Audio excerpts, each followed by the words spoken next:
پاکستان ٹیلی vision کی معروف خوبصورت اداکارہ لیلا واسطی کی درد بھری کہانی۔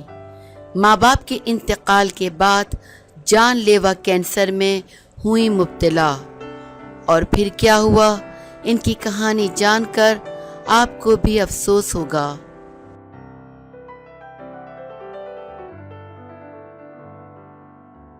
سابق اداکار رضوان اور طاہرہ واسطی کی بیٹی لیلا واسطی کا نام ایک ایسا نام ہے جو پاکستانی شوبز انڈسٹری میں کافی مشہور ہیں۔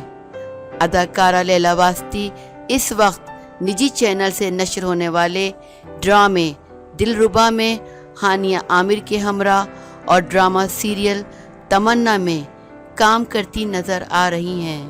بہت سے لوگ یہ جانتے ہیں کہ لیلا واسطی ایک باصلاحیت اداکارہ ہیں، لیکن متعدد لوگ یہ نہیں جانتے کہ انہیں تقریباً 10 سال قبل کینسر کی ایک انتہائی مہلک قسم لیوکیمیا کا سامنا کرنا پڑا تھا۔ ایک پروگرام کے دوران اداکارہ لیلا نے کہا کہ مجھے بون میرو ٹرانسپلانٹ کی ضرورت تھی، لیکن میرا اپنے کسی بہن بھائی سے بون میرو میچ نہیں ہو سکا۔